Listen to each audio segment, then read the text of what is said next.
Are up to half of the weapons sent to Ukraine being diverted to cartels in Mexico, as American media personality Tucker Carlson claimed. Fact is, Ukrainian military is selling a huge percentage, up to half of the arms that we send them. Half. Dude, I just want to finish my latest novel. I'm on chapter 13, right at the climax, and people just keep screwing it up for me. But if you do want to read my latest novel, The Wind Machine, is available as a signed copy on Bunker Branding or on Amazon in paperback and Kindle, or on Audible if you're a Marine. Now, for those of you who don't know who Tucker Carlson is, he was a former journalist who got his start as a newspaper fact checker. He later went on to CNN, doing a show called Crossfire, where he famously wore a bow tie. That show was canceled, and he found himself at 40 and without a job. So he started a website called The Daily Caller, which mixed kind of conservative opinion with articles like Jennifer Love Hewitt's Cleavage of History. That's a fact. He worked at PBS for a year and MSNBC from 2005 until 2008, where he found time to be on the 2006 season of Dancing with the Stars, where he was the first celebrity eliminated.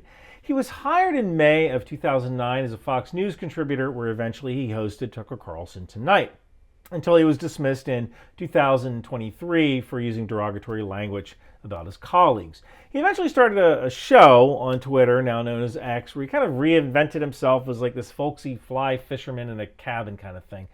But in this video, he speaks with a YouTuber named, I believe it was Lieutenant Colonel Daniel Davis of the YouTube channel Deep Dive, which is basically the Colonel Douglas McGregor channel. Now, extraordinary claims require extraordinary evidence. When I first heard this, the first thing I thought of was the 31 M1 tanks that the U.S. had sent to Ukraine. Like, wow, half of those are in Mexico? Like, does that mean a battery and a half of Patriot missiles are in Mexico? And, you know, this is kind of an easy target because it's so absurd. And I actually created a few AI-generated images of American equipment in Mexico, which is pretty offensive, but also pretty damn funny, so that makes it okay.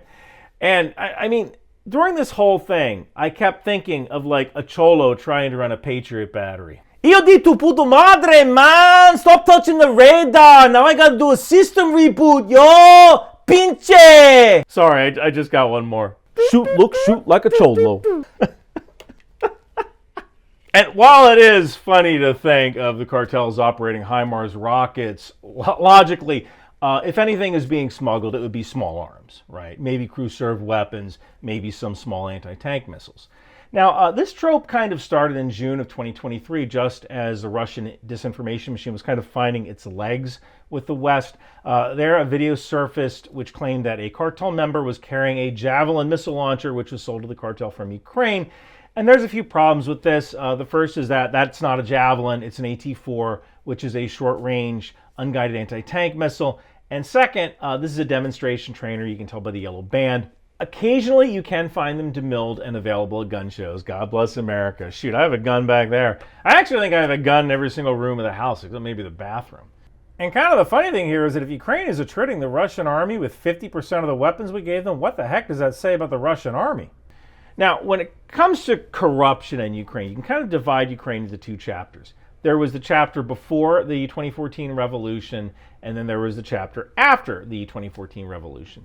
Now, before the 2014 revolution, Ukraine inherited this very Soviet kind of legal system and the system of blat. And that's not to be confused with bliat. Blat is kind of like the petty, do me a favor and I'll do you a favor kind of corruption. Every nation has it. Where I'm from in New Jersey, it's more like, yeah, I know a guy, don't worry about it, it fell off the truck. What's the matter with you? In the South, it might be more like your network of good old boys. After 2014, Ukraine signed numerous anti-corruption laws in an effort to kind of get closer to Europe. Now, according to the World Justice Project, this has had some effect, but progress has been trending downward, although the war gave it a bit of a boost at the end. And that could be because Ukraine kind of realizes that if they really were corrupt, Western nations would stop sending aid. And you know, the funny thing about this whole Ukraine corruption thing is that if Ukraine is so corrupt, why doesn't Russia just buy Volodymyr Zelensky? Like, here's a few billion rubles, bub, go sit on a yacht like the bad guy from Tenet.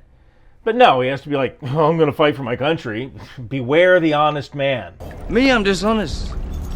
And a dishonest man you can always trust to be dishonest. Honestly, it's the honest ones you want to watch out for. Dude could have taken a ride, but he chose the path of ammunition. Kind of makes you wonder what the founding fathers would have liked more, Zelensky or Carlson. Now, a lot of hay has been made about a report made by the Inspector General of the United States which said DoD did not fully comply with the EEUM program requirements for defense article accountability in a hostile environment. And if you want to read that whole report, it's available at ryanmcbeth.substack.com, although a lot of parts have been redacted. Now, EEUM means Enhanced End-Use Monitoring, and it basically extends to very advanced weapon systems, things like Sidewinder missiles. And yeah, the Javelin missile too. But also things like communications security equipment and man-portable night vision devices. And note that the report didn't say that weapons have been sold. It didn't say that weapons have been shipped to cartels in Mexico. It just says that the DoD did not fully comply with EEUM program requirements for defense article accountability. Basically, the DoD wasn't following its own rules for accounting for property. The report says that 59% of the more than $1.699 billion of EEUM designated defense articles was delinquent for a serial number inventory. Now, that doesn't mean that 59% of $1.699 billion is missing. Essentially, Ukraine wasn't always providing accurate serial number inventories, and the U.S. wasn't always handling the information that it had accurately. For example, Stinger grip stock serial numbers. That's this thing right here. This is a Stinger grip stock. It is used to fire the weapon. The missile comes separately. It's kind of attached to the grip stock, and then the missile tube is discarded after firing.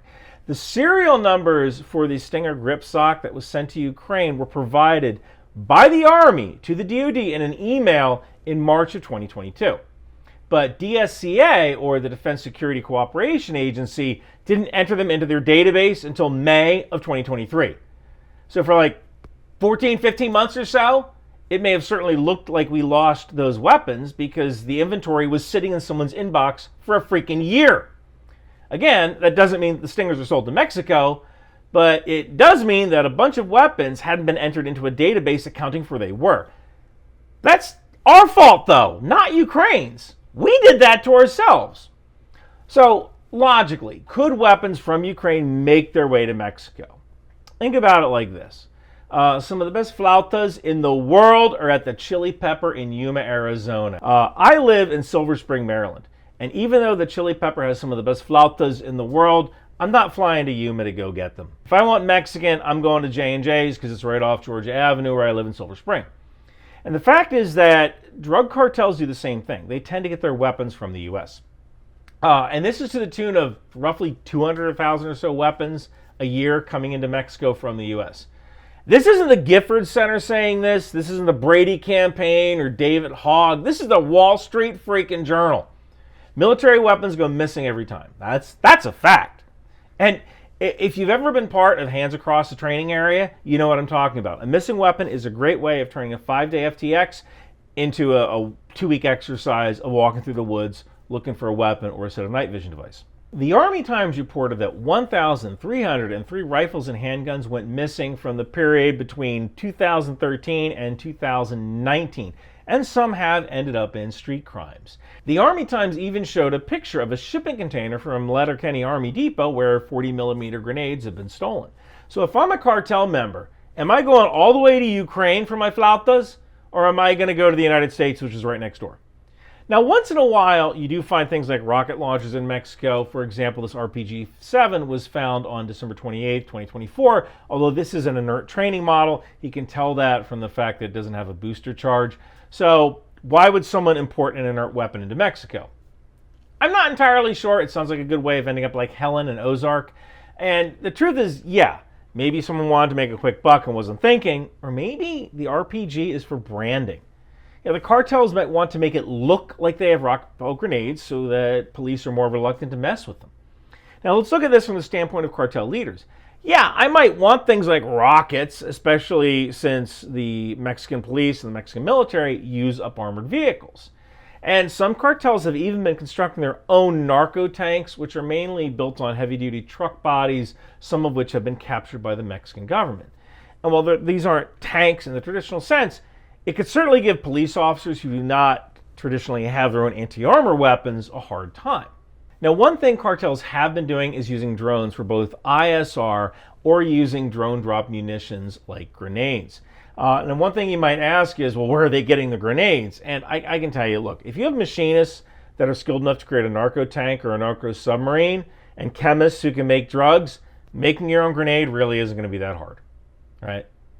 So while there's no doubt that the cartels got their idea of using drones from Ukraine, I have no doubt that any drone drop munitions aren't coming from Ukraine. They're most likely being homegrown or stolen from various militaries that are in Central and South America.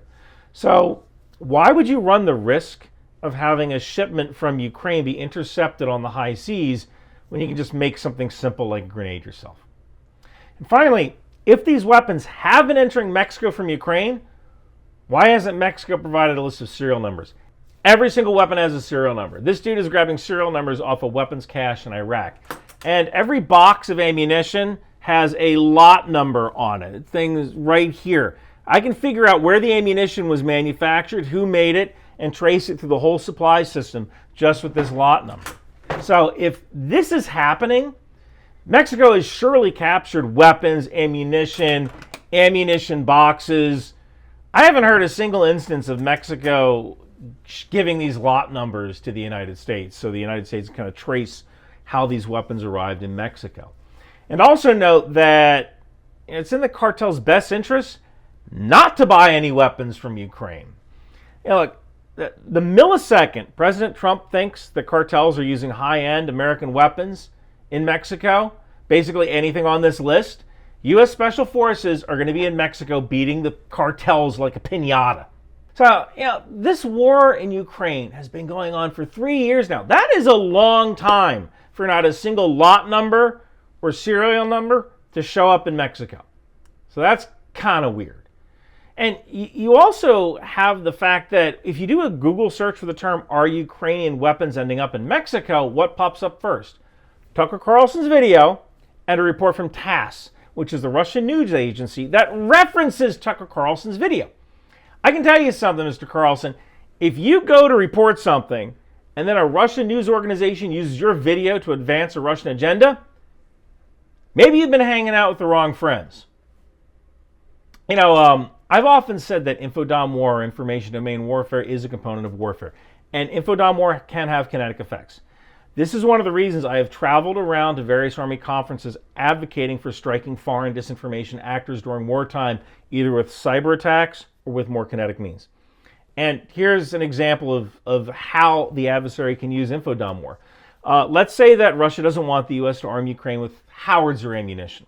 What can Russia actually do about it? Well, they could launch a cruise missile at the Scranton ammunition plant. Russia has bombers. Russia has cruise missiles. It is within their capability to perform this action. Now, it's questionable as to whether such a strike would succeed, but doing so would almost certainly bring NATO into the war. And Russia doesn't want a war with NATO. They can't fight NATO. They can barely fight Ukraine. So option two, Russia could pay a saboteur to work the plant and maybe destroy the plant or destroy components of the plant. This isn't outside the realm of possibility either. Russia has supported sabotage operations in Germany, and they've also supported attempted assassinations. But again, if discovered, that could bring NATO into the war, and Russia doesn't want to fight NATO because they'll lose. But if you look at information war, if you can convince Americans that American weapon systems are being sent to Mexico when they're intended for Ukraine, then Americans could demand their congressmen to stop sending artillery ammunition to Ukraine. The effect is the same. That's why I say infodom war is a weapons effector. Infodom war is a domain of warfare, and we need to start recognizing it as such, or we will be at an extreme disadvantage in the next war. It is becoming more and more clear that Tucker Carlson is playing a role in this information war, whether he knows it or not. You know, during World War II, there was this British man named William Joyce. He was also known as Lord Haw Haw. He used to broadcast Nazi propaganda radio shows directed toward England. Germany calling, Germany calling, Germany calling. You are about to hear our news in English. The British Ministry of Misinformation has been conducting a systematic campaign of frightening British women and girls about the danger of being injured by splinters from German bombs. After he was captured by Allied forces in 1945, he was taken back to the UK, tried, and convicted of treason, later executed in 1946. And while I don't see Mr. Carlson ending up like Lord Haw Haw, I do see him slowly turning into a sort of Kirkland brand Alex Jones, or maybe a Ross Dress for Less version of Keith Olbermann. Person who pops up every once in a while where you say, oh, is that guy still around? So all that being said, no, Ukraine is not selling American weapons systems to Mexican drug cartels in mass at rates of up to 50%. The idea of that is absurd on its face. It is possible that some Mexican cartels have heavy machine guns and a few genuine anti-tank rockets that were either stolen from the Mexican army or smuggled up from the U.S. That is absolutely possible. From the cartel's point of view, I don't see how it is either practical or sensible purchasing weapons or munitions from Ukraine at scale, even if those weapons or munitions were available. President Trump is about this freaking far from going to war with the cartels on his own volition, and the last thing the cartels need is any justification to make that happen. So hey, if you want to support the channel, grab my Intel Life t-shirt from Bunker Branding, Control-C, Control-V. That's exactly what we do. You can also grab a signed copy of my novel, The Wind Machine, on there, or you can grab it from Amazon. Thank you guys so much for watching. Shoot like a cholo. Wow, this girl from Watertown sure is cool. Hey kid, what's going on? Think tank! You know, a girl from Watertown is kind of like riding a moped. It's lots of fun till your friends see you on one. What's really cool is a t-shirt or hoodie from Bunker Branding. Wow! Intel Life! Control-C, Control-V! That's exactly what we do! And Bunker Branding has all sorts of cool gear. Intel Life, Air Assault, Live, Laugh, Launch for Destroyer, Trident, HIMARS, and Patriot. Think outside the bomb. Drone Sweep Drone, Department of the Boat People, landmines, and even the tow missile. It would behoove you to grab one today. Girls from Watertown aren't cool, so wear your Bunker Branding gear. Now I know. And knowing's half the battle. Hey babe, you wanna dance? Bunker Branding!